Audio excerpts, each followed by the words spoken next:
네, 하나님 말씀 보겠습니다. 하나님 말씀은 요한계시록 4장입니다. 요한계시록 4장 1절부터 3절까지 말씀입니다. 한 절씩 교독하겠습니다. 2일 후에 내가 보니 하늘에 열린 문이 있는데 내가 들은 바 처음에 내게 말하던 나팔 소리 같은 그 음성이 이르되 이리로 올라오라. 이후에 마땅히 일어날 일들을 내가 내게 보이리라 하시더라. 내가 곧 성령에 감동되었더니 보라, 하늘의 보좌를 베풀었고 그 보좌 위에 앉으신 이가 있는데, 같이 봅니다. 앉으신 이의 모양이 벽옥과 홍보석 같고 또 무지개가 있어 보좌에 들렸는데 그 모양이 녹보석 같더라. 아멘. 오늘부터 요한계시록 시즌 2 두 번째 이야기가 시작이 됩니다. 우리가 시즌 1에서는 이 소아시아의 7교회 에베소, 서머나, 버가모, 두아디라, 사대, 빌라델비아, 이 라오디게아 교회에 대해서 살펴봤습니다. 기억이 나시는지 모르겠어요. 이 당시 이 소아시아에는 7개 교회만 있었던 것이 아니지만 이 7이라는 이 완전수가 주는 의미는 당시의 7교회를 포함한 그 당시의 교회뿐만 아니라 오늘날의 교회를 포함하는 이 모든 교회에 주시는 메시지가 그 7교회에 담겨 있었습니다. 자, 그리고 오늘부터 이제 많은 분들이 궁금해 하시는 요한계시록에 이제 환상들이 등장하는데 바로 7인, 7나팔, 7대접에 대한 이제 환상이 시작됩니다. 이게 알쏭달쏭 신비로운 것 같은 환상 속에 무슨 의미가 담겨 있는지 하나둘씩 살펴보도록 하겠습니다. 자, 오늘 본문에도 벌써 뭐가 등장을 하죠?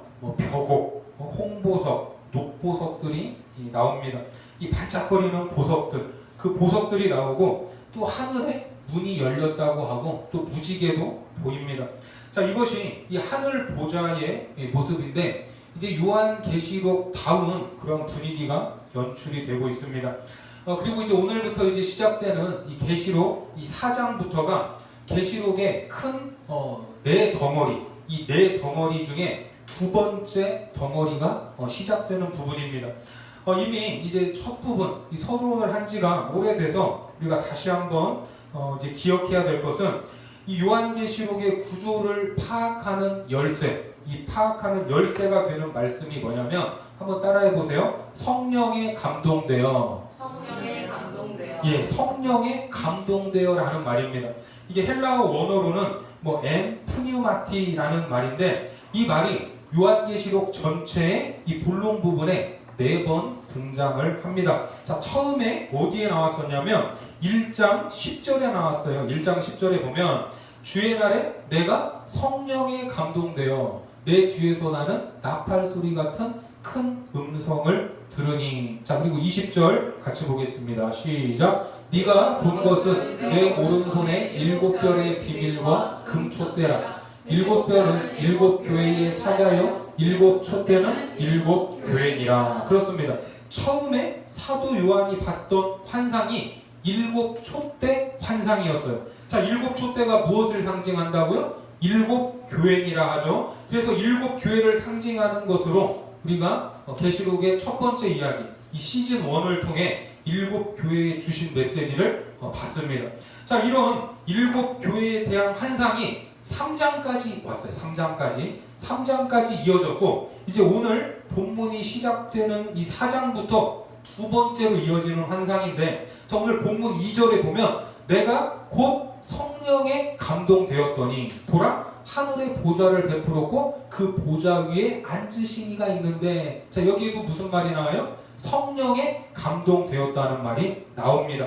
자, 그래서 이제 두 번째 환상에 이 7가지, 7인, 7나팔, 7대접 심판에 대한 환상으로 4장부터 16장까지 이게 이제 등장을 하게 됩니다. 자, 그리고 이제 세 번째 덩어리인 17장의 내용을 보면 17장 3절에 여기에도 성령으로 나를 데리고 라는 말이 있어요. 자, 17장 3절 말씀 같이요. 시작. 곧 성령으로 나를 데리고 광야로 가니라. 내가 보니 여자가 붉은 빛 짐승을 탔는데 그 짐승의 몸에 하나님을 모독하는 이름들이 가득하고 7머리와 10뿔이 있으며. 자, 17장부터 이제 계시록의 세 번째 덩어리예요.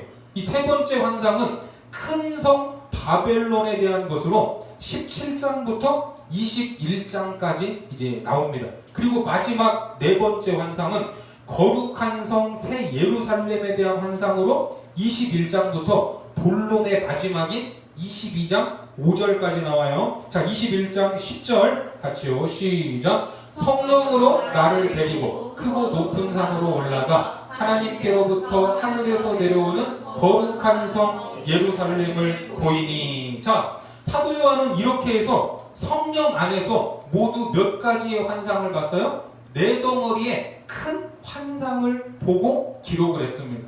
그래서 이 네 개의 환상이 요한계시록을 어떻게 해석하고 어떤 구조로 보는가에 대한 중요한 열쇠가 되는 것입니다. 이해가 되시죠? 그래서 앞서 1장 10절과 또 4장 2절에서는 우리말로 내가 성령에 감동되었더니 라고 번역이 됐고, 그리고 17장 3절과 지금 보고 계시는 21장 10절에서는 성령으로 나를 데리고 이렇게 번역이 됐지만 헬라어 원어로는 똑같습니다. 엔 푸뉴마티라고 되어 있습니다. 그냥 우리말 문맥에 따라 그냥 자연스럽게 이제 표현한 것 뿐입니다. 자, 이처럼 성령 안에서 엔 푸뉴마티라는 말은 이제 계시록의 구조와 해석에 있어서 아주 중요한 열쇠가 되고 핵심적인 기준점이라는 것을 기억을 하시고 계시록을 보시면 좋을 것 같습니다. 자, 어떤 이 돈 많은 부자가 이제 죽을 때가 됐어요. 죽을 때가 됐는데 생각을 해보니까 자기가 평생 모은 재산을 제대로 써보지도 못한 것이 너무나 이게 아쉬웠어요. 그래서 하나님께 하나님, 제가 이 재산 전부는 다 가져갈 수 없지만 그래도 이게 너무 아쉬우니까 제가 조금이라도 죽을 때 챙겨갈 수 있도록 좀 허락해 주세요. 이렇게 간절히 기도했더니 하나님이 허락을 하셨을까요? 안 하셨을까요? 허락을 했대요. 이야기니까. 자, 허락을 했는데 그래서 이 사람이 이제 자기가 죽을 때 가져갈 수 있을 만큼의 이 재산을 이제 금괴로 바꿨습니다. 금괴로. 자, 그렇게 이제 금괴를 짊어지고 천국으로 가는 거예요. 천국으로 갔는데 우리가 흔히 많이 들었던 말로 천국문을 누가 지킨다고 하죠? 베드로가 지킨다. 그런 말 들어보셨어요? 안 들어보셨어요? 이 베드로에게 예수님이 열쇠를 줬다고 해서 베드로가 그 앞에 있을 것이라고 이제 생각을 하니까 천국문 앞에 이제 베드로가 있다고 이제 생각을 합니다. 자, 아무튼 그 베드로가 가만 보니까 다른 사람들은 가볍게 오는데 이 사람만 뭔가 한 짐 가득 짊어지고 오는 거예요. 이 천국문에. 그래서 야, 뭘 그렇게 싸우냐? 그랬더니 저 이거 하나님께 허락받은 거라고 이렇게 대답을 합니다. 그래서 베드로가 너무나 궁금해서 아니 도대체 뭔데 하면서 이거를 딱 펼쳐봤더니 그 안에 뭐가 들어있어요? 금괴가 들어있어서 막 반짝반짝 하는 거예요. 그랬더니 이 사람이 우쭐해가지고 나는 이런 사람이라고. 그래서 이제 많은 사람들이 부러워할 줄 알고 베드로도 부러워할 줄 알았는데 베드로가 그때 뭐라고 하냐면 아니 왜 이렇게 무거운 보도블록을 들고 다니냐 하면서 천국문을 쫙 열어줬더니 그 앞에 무슨 길이 펼쳐져 있어요? 황금길이 펼쳐져 있더라는 그런 이야기가 있습니다. 천국은 보도블록이 황금이래요. 자, 아마도 이런 이야기가 지어낸 이야기가 나오는 것은 이 계시록의 말씀, 이제 특별히 오늘 본문과 무관하지 않을 것 같습니다. 오늘 본문 3절에서도 어떻게 묘사를 하고 있죠? 앉으신 이의 모양이 벽옥과 홍보석 같고 또 무지개가 있어 보좌에 둘렀는데 그 모양이 녹보석 같더라. 자, 뭐가 나와요? 벽옥, 홍보석, 녹보석이 나옵니다. 자, 하지만 이런 것들은 실제 하는 뭔가를 보고 기록한 것이 아니라 전부 다 뭐예요? 환상입니다. 환상. 이런 것을 기억하면서 우리가 계시록의 말씀을 읽어야 됩니다. 자, 그러면 1절 말씀에 보니까 1절이 어떻게 시작을 하죠? 2일 후에라는 말로 시작을 합니다. 자, 2일 후에라는 이 말씀을 하면서 오늘 본문이 시작되는데 그렇다면 2일이 무슨 일일까? 이 일 후에 이제 봤다고 하는데 이 일이 무슨 일인가? 도대체 무슨 일이 있었는가? 우리가 순서상으로 보면 계시록의 순서상으로 보면 지금 이제 4장 1절이고 그 앞에 뭐가 나왔어요? 3장에 소아시아의 7교회들이 쭉 나왔었어요. 소아시아 7교회들. 그래서 7교회 환상을 본 이후라고 생각할 수 있습니다. 왜냐하면 앞에 3장에 그런 내용들이 나왔으니까. 하지만 이 계시록에 나오는 재앙들, 이 환상들은 시간의 순서대로 한 가지 재앙이 끝나면 다른 재앙이 오고 또 이 일이 일어난 후에 또 다른 일이 일어나는 시기에 이 시간의 순서대로 기록된 것이 아니라고 제가 예전에도 말씀을 드렸습니다. 생각이 하나도 안 나시죠? 오래돼서 이걸 다시 한번 기억하시기 바랍니다. 계시록의 내용을 시간의 순서대로 이제 기록을 했다고 하면 어떤 문제가 생기냐면 이제 이런 주장은 세대주의 신학자들이 주장하는 내용인데 자 지금부터 잘 들으세요. 자 오늘 본문 앞에 나왔던 이제 3장의 마지막 부분을 보면 자 이렇게 말씀하고 있습니다. 3장 21절 같이요. 시작. 이기는 그에게는 내가 내 보좌에 함께 앉게 하여 주기를 내가 이기고 아버지 보좌에 함께 앉은 것과 같이 하리라. 자 이기는 그에게 뭐를 한다고요? 내 보좌에 함께 앉게 하고 아버지 보좌에 함께 앉은 것처럼 하겠다고 말합니다. 이렇게 말하고 오늘 4장으로 넘어가서 딱 보니까 뭐가 나왔어요? 하늘 보좌가 나오는 거예요. 하늘 보좌가. 그렇죠? 그러면서 바로 1절에서 2일 후에 내가 보니 하늘에 열린 문이 있는데 내가 들은 바 처음에 내게 말하던 나팔 소리 같은 그 음성이 이르되 이리로 올라오래요. 올라오라. 같이요. 시작. 이후에 마땅히 일어날 일들을 내가 내게 보이리라 하시더라. 자, 하늘에 열린 문이 있고 이리로 올라오라는 음성이 들립니다. 자, 이렇게 3장과 4장을 연이어서 보면 이제 누가 올라올 것만 같아요. 앞에 3장에 나왔던 7교회에서 승리했던 사람들, 이 7교회의 승리자들이 어디로 올라올 것만 같아요? 하늘 보좌로 들려 올라올 것만 같습니다. 그렇죠? 그런데 이런 해석이 세대주의 신학자들의 주장입니다. 그리고 또 여러 이단에서 주장하는 승리자들을 보좌에 앉히기 위해서 교회에 이긴 사람들을 모두 들어 올리는 이게 뭐죠? 두 글자로? 이게 우리가 다 들려 올라간다 이렇게 주장하는 그게 뭐예요? 휴거죠. 휴거. 자, 휴거가 일어난다는 말을 이거 3장과 4장을 연이어서 해석을 하면 여기에서 휴거가 나오는 거예요. 그러니까 이거 잘못된 거죠. 세대주의적인 해석이에요. 복음주의에서는 이렇게 말하지 않습니다. 그러니까 계시록에서 일어나는 사건 이 순서는 시간적인 배열로 보면 해석상에 이런 문제가 발생을 하는데 저는 이제 복음주의적으로 해석한 내용들을 제가 이제 말씀을 드릴 거예요. 자, 그러면 이제 어떻게 봐야 되는가? 계시록은 시간적인 배열이 아니라 논리적인 배열로 이해를 해야 됩니다. 그래서 오늘 4장은 3장 이후가 아니라 어디에서 이어지는 내용이냐면 1장 19절에서 이어지는 내용입니다. 자, 1장 19절 말씀 같이요. 시작. 그러므로 내가 본 것과 지금 있는 일과 장차 될 일을 기록하라. 자, 이제 말씀을 이제 앞뒤 관계를 찾고 읽고 이해를 해야 우리가 이제 계시록의 말씀을 통해 은혜를 받을 수 있습니다. 자, 여기 보면 네가 본 것과 지금 있는 일과 장차 될 일을 기록하라 이렇게 말씀을 하시는데 이 일 후가 언제냐면 오늘 본문 4장인 거예요. 그래야 이제 해석상의 문제가 없습니다. 자, 다시 한번 말씀을 드립니다. 계시록의 내용은 시간의 순서대로 나오는 것이 아니에요. 예? 자, 이제 이렇게 보니까 하늘에 뭐가 보입니까? 오늘 본문 1절 말씀에 2일 후에 내가 보니 하늘에 뭐가 있어요? 자, 넘겨주세요. 2일 후에 내가 보니 하늘에 뭐가 있어요? 하늘에 열린 문이 딱 보이는 거예요. 열린 문. 열린 문이 보입니다. 자, 이 열린 문도 실제일까요? 상징일까요? 예? 자, 문이 막 이렇게 열려 있어요? 상징입니다. 상징. 그렇다면 도대체 하늘에 열린 문, 이것이 무엇을 상징하는 것인가? 이것을 어떻게 우리가 볼 수 있는가? 이건 역시 성경을 통해서 그 단서를 찾아야 됩니다. 자, 구약에 보면 하늘에 열린 문이 나오는 곳이 몇 군데 있는데, 자, 그 현장으로 가보겠어요. 그 현장이 어디냐면 우리가 지금까지 봐왔던 창세기입니다. 창세기 28장 17절 말씀 같이요. 시작. 이에 두려워하여 이르되 두렵도다. 이곳이요 이것은 다름 아닌 하나님의 집이요 이는 하늘의 문이로다 하고. 자, 지금 이게 누구의 이야기죠? 야곱의 이야기. 야곱이 어떤 처지예요? 야곱이 하나님의 때를 기다리지 못하고 머리를 굴리다가 인간적인 속임수를 써서 형 에서가 가진 장자권을 빼앗았고 아버지 이삭까지 속여먹었습니다. 에서는 배고픔 때문에 팥죽 한 그릇에 장자권을 넘겼고 아버지 이삭도 눈이 어두워서 별미에만 집중하다가 야곱을 에서로 착각하고 축복해버렸습니다.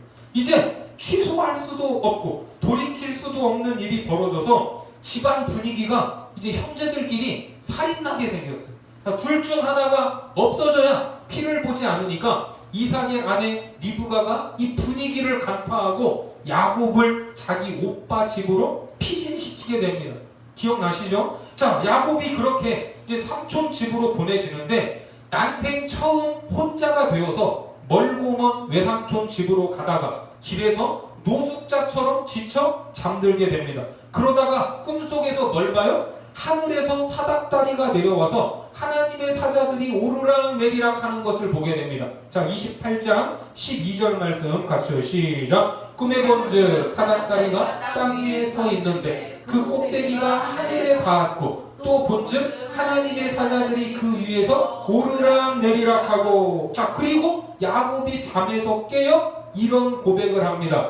16절 야곱이 잠이 깨어. 시작. 야곱이 잠이 깨어 이르되 여호와께서 과연 여기 계시거늘 내가 알지 못하였도다. 자, 여기에 누가 계셨어요?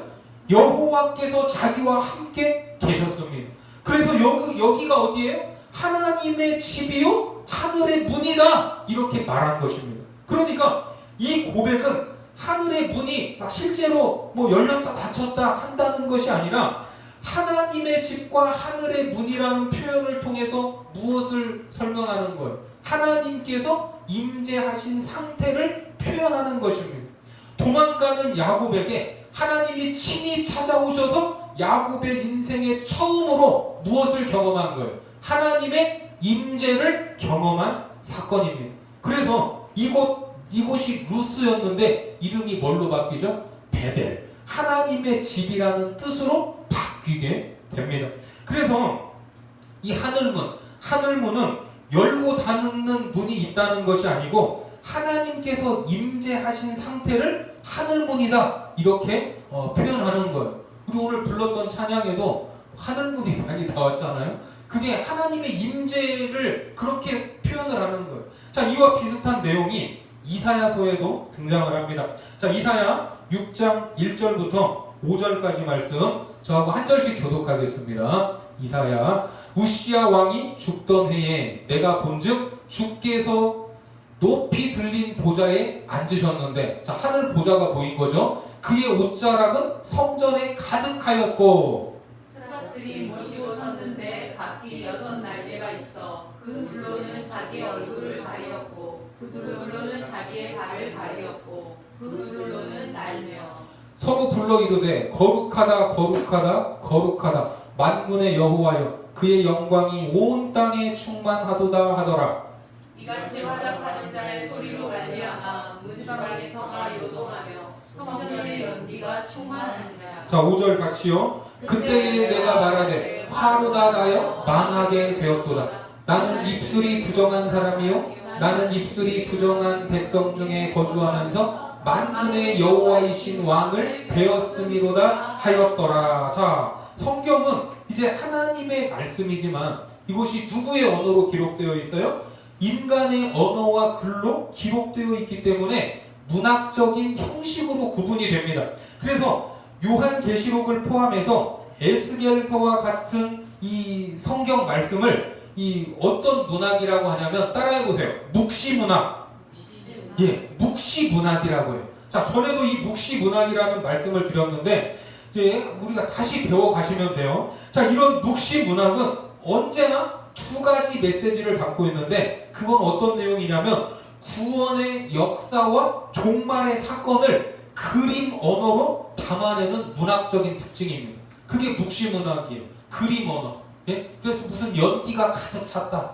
예? 무슨 뭐 이렇게 눈에 어떤 막 그림처럼 표현을 하잖아요. 이게 묵시문학이에요. 자, 그래서 이런 묵시문학은 에스겔서, 다니엘서, 이사야서에 나타나고 있고 이 묵시문학에는 항상 종말에 성취되는 장면을 이제 그림으로 묘사할 때 하늘과 땅을 일치시키고 있는데 그 내용이 방금 읽은 이사야 6장의 내용입니다. 하늘 보자. 높이 들린 이 하늘의 성전이 지상의 성전에 내려와 있다는 거예요.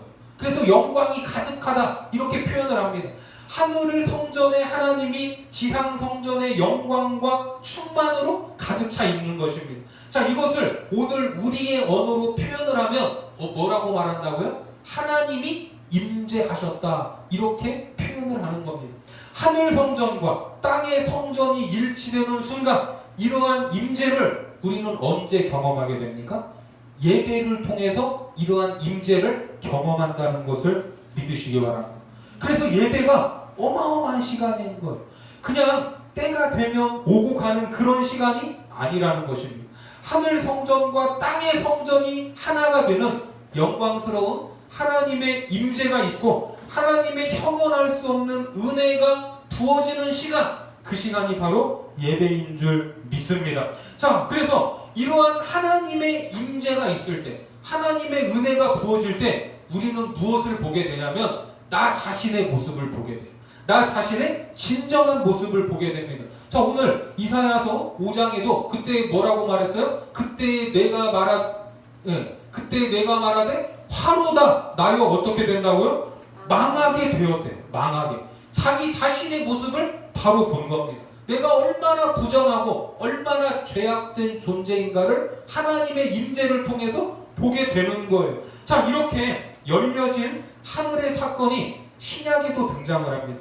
특별히 언제 하늘이 열리냐면 예수님이 세례를 받으실 때 하늘이 열리는 사건이 나와요. 자, 마태복음 3장 16절 같이요. 시작. 예수께서 세례를 받으시고 곧 물에서 올라오실 때 하늘이 열리고 하나님의 성령이 비둘기같이 내려 자기 위에 임하심을 보시더니, 자, 온 인류의 죄악을 담당하기 위해서 이 땅에 어린 양으로 오신 예수 그리스도께서 공생애를 시작하시면서 세례를 받습니다. 이제 본인의 메시아 되심을 공개적으로 드러내는 이 자리에서 뭐가 열렸어요? 하늘이 열렸습니다. 하늘이 열렸다는 것은 누가 임재한다는 거예요? 하나님의 임재가 있다는 거예요. 하나님의 임재. 그리고 요한복음 2장에서는 이제 예수님이 자신의 몸을 가리켜 성전이라고 말씀하시는 장면이 나와요. 요한복음 2장 19절에 보면 예수께서 대답하여 이르시되 너희가 이 성전을 헐라 내가 사흘 동안에 일으키리라. 21절 같이요. 시작. 그러나 예수는 성전된 자기 육체를 가리켜 말씀하신 것이라. 자기 육체가 성전이라고 하시고 이것이 조금 더 발전해서 뭐가 되냐면 요한복음 10장에서 예수님이 나는 양의 문이라고 말씀을 합니다. 요한복음 10장 7절과 9절 같이요. 시작. 그러므로 예수께서 다시 이르시되 내가 진실로 진실로 너희에게 말하노니 나는 양의 문이라. 내가 문이니 누구든지 나로 말미암아 들어가면 구원을 받고 또는 들어가며 나오며 꼴을 얻으리라. 그렇습니다. 그러니까 지금 이제 구약에서부터 신약까지의 이 흐름을 우리가 쭉 살펴보면 결국 하늘의 열린 문은 누구를 의미하는 거예요? 예수 그리스도를 의미하는 거예요. 하늘의 열린 문. 양의 문이신 예수 그리스도를 통해서만 누구에게 나아갈 수 있어요? 하늘 보좌에 계신 하나님께로 나아갈 수 있다는 것입니다. 이제는 예수님을 통해 하늘이 열렸어요. 그래서 그분을 통하면 누구든지 하늘 성전에 다다를 수 있게 되었다는 것입니다. 그래서 오늘 이 본문에 하늘에 열린 문이라고 했을 때 이걸 시제로 보면 열려져 있는 문이에요. 완료형 동사를 사용하고 있습니다. 이미 이 문이 열렸어요, 안 열렸어요? 열렸어요. 누구를 통해서? 예수 그리스도를 통해서. 그분을 통해서 종말이 왔고 하나님의 나라가 도래했다는 것입니다. 자, 다시 본문 1절 같이 읽습니다. 2일 후에 시작. 2일 후에 내가 보니 하늘에 열린 문이 있는데 내가 들은 바 처음에 내게 말하던 나팔 소리 같은 그 음성이 이르되 이리로 올라오라. 이후에 마땅히 일어날 일들을 내가 내게 보이리라 하시더라. 자, 여기 이제 마지막 부분에 보면 이후에 마땅히 일어날 일들을 보이리라고 말씀을 합니다. 그러면 하늘에서 경영하시는 이 일들이 이 땅에서 이루어질 일입니까? 아니면 이게 이루어지다가 중간에 이게 안 될 수도 있는 일입니까? 예? 마땅히 일어날 일이죠. 이 일은 반드시 될 일입니다. 반드시 이루어져요. 이미 하나님의 계획 속에서는 다 이루어져 있는 것과 마찬가지. 우리가 시간과 공간 속에서 살아가기 때문에 사람들 눈에 아직 보이지 않을 뿐이지 하나님의 계획과 시간 속에서는 다 이루어졌어요? 안 이루어졌어요? 다 이루어진 거예요. 어느 시점, 우리가 아직 그 시점에 도달하지 않아서 못 볼 뿐입니다. 자, 여기에서 이제 사도 요한을 올라오라고 하셨고 보여주셨다라는 이 말씀은 이 상황을 설명하는 표현이 아니라 성삼위 하나님께 이끌려서 새로운 영적 계시의 현장으로 들어간 것을 설명하는 겁니다. 자, 갈수록 좀 헷갈리시죠? 자, 계시가 뭐라고 했죠? 하나님께서 보여주시고 열어주시고 깨닫게 하지 않으면 알 수 없는 것, 그것을 우리는 계시라고 표현을 합니다. 아무도 알 수 없는 그 영역에 올라오게 하시고 보여주셨어요. 누구에게? 사도 요한에게. 자, 오늘날에 그러면 우리가 더 받을 계시가 있을까요? 없을까요? 막 누가 무슨 직통 계시를 받았느니 안 받았느니 그런 말 하면 그게 맞는 말이에요? 틀린 말이에요? 이미 계시는 다 완성이 됐습니다. 완성된 계시가 뭐예요? 신구약 성경이에요. 신구약 성경. 하나님의 특별 계시. 그래서 더 이상 뭘 보여달라 이렇게 말할 필요도 없고 뭐 하나님께서 간밤에 뭐 특별한 것을 보여주셨다 이렇게 떠드는 사람들에게 혹할 필요도 없습니다. 아멘이십니까? 예? 더 이상 받을 계시는 없어요. 뭐 하나님의 뜻이 궁금하면 우리는 뭘 보면 돼요? 성경을 읽으면 돼요. 성경을. 예? 자, 다 아멘이시죠? 자, 그렇게 올라가서 하늘 보좌의 모습을 보고 이제 그림 언어로 설명한 내용이 이제 3절이에요. 자, 본문 3절 같이요. 시작. 앉으신 이의 모양이 벽옥과 홍보석 같고 또 무지개가 있어 보좌에 둘렀는데 그 모양이 녹보석 같더라. 자, 이렇게 이제 그림 언어로 표현을 하는 겁니다. 자, 이 당시에 이제 여기에 보면 보좌라는 말이 나오는데 이 보좌, 이 스로노스라는 이 헬라 말입니다. 자, 이 당시에 보좌 하면은 가장 먼저 떠오르는 이미지가 뭐였을까요? 예? 가장 먼저 떠오르는 이미지가 로마 황제의 보좌가 가장 먼저 떠올라요. 보좌라는 말을 들었을 때 왕의 보좌입니다. 최고 신적인 존재가 왕인데 이때 로마의 통치 아래 있었잖아요. 그래서 황제의 보좌가 세상의 중심입니다. 보좌하면 무조건 황제의 보좌가 떠올라요. 그래서 로마 황제는 사람이 아닌 신으로 추앙을 받았기 때문에 이 곳곳에 로마가 통치하는 곳곳에 황제를 숭배하는 신전이 세워져 있었습니다. 그럼 바로 그 황제의 보좌에서부터 심판이 이루어지고 통치가 이루어지고 그것이 상식이고 당연히 받아들여지던 현실이었습니다. 더군다나 이 계시록이 기록될 당시에 황제가 누구였냐면 도미티안 황제였어요. 도미티안 황제는 황제 숭배를 거부하는 그리스도인들을 말살하기 위해서 국가의 모든 시스템을 동원해서 그리스도인들을 탄압하던 시절이었습니다. 그러니까 그런 억압 가운데 있는 그리스도인들 입장에서는 어디에도 소망이 있겠어요? 없겠어요? 소망이 없죠. 나라에서 국정원, 검찰, 국세청 이런 모든 기관을 동원해서 막 한 사람을 죽이려고 하면 이게 죽겠어요? 안 죽겠어요?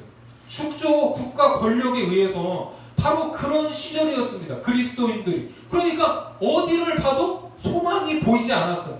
예수님은 분명히 다시 오신다고 말씀하시면서 하늘로 승천하셨는데 아무리 하늘을 올려다봐도 오실 기미가 보여요, 안 보여요?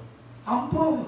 그렇게 소망을 잃어가고 있을 때 사도 요한에게 어떤 보좌를 보여주신 거예요? 하늘 보좌를 보여주신 것입니다. 세상을 통치하는 것이 로마 황제의 보좌, 철권을 가진 세상 왕인 것처럼 보이지만 하늘 보좌에 앉아 계신 그분이 진정한 통치자라는 것을 선언하고 있는 말씀입니다. 그것을 설명하기 위해서 당시 사람들이 생각할 수 있는 보좌의 개념, 이 보좌의 개념을 빌려서 이 메시지를 주고 있다는 것입니다. 그 하늘 보좌가 벽옥, 홍보석, 녹보석으로 표현이 되고 있습니다. 자, 이 보석들이 오늘날 정확하게 어떤 보석인 줄은 모르지만 이것 역시 실제가 아니라 뭐라고요? 상징이에요, 상징. 이미 에스겔에게도 이것을 보여주셨습니다. 에스겔 1장 26절부터 28절까지 말씀해 보면 자, 이렇게 말씀해요. 그 머리 위에 있는 궁창 위에 보좌의 형상이 있는데 그 모양이 뭐 같아요? 남보석 같고 그 보좌의 형상 위에 한 형상이 있어 사람의 모양 같더라. 같이요, 시작. 내가 보니 그 허리 위의 모양은 단쇠 같아. 그 속과 주위가 불같고 내가 보니 그 허리 아래의 모양도 불같아서 사방으로 광채가 나며 그 사방 광채의 모양은 비오는 날 구름에 있는 무지개 같으니 이는 여호와의 영광의 형상의 모양이라. 내가 보고 엎드려 말씀하시는 이의 음성을 들으니라. 자, 어떻습니까? 오늘 본문 사도 요한이 봤던 하늘 보좌의 모습과 구약에서 에스겔 선지자가 봤던 이 하늘 보좌의 모습이 비슷해요, 안 비슷해요?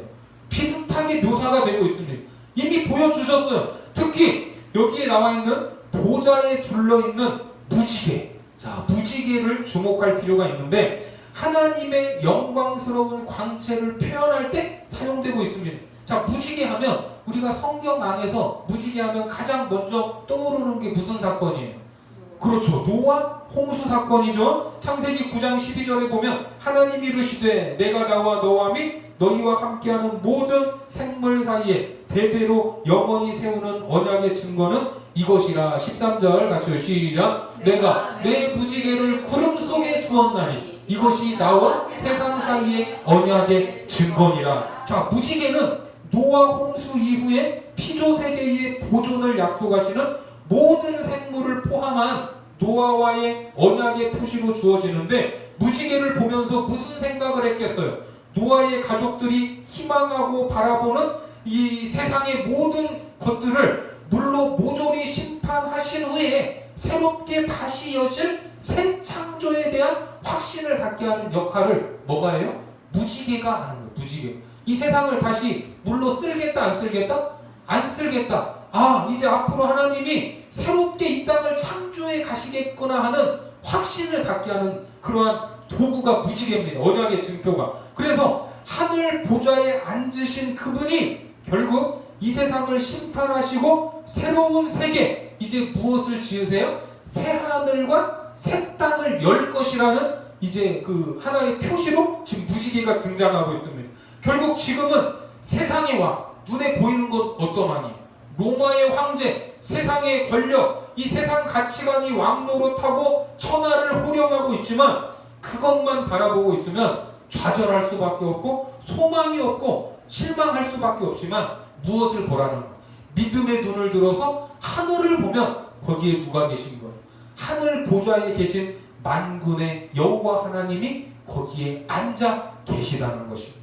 그분께서 양의 문이요 하늘 보좌로 통하는 열린 문이 되시는 아들 예수 그리스도를 통해서 세상의 모든 역사를 끝내시고 결국 어디로? 하늘 보좌에 계신 하나님으로 이끌 것이다 하는 것을 미리 보여주고 있다는 것입니다.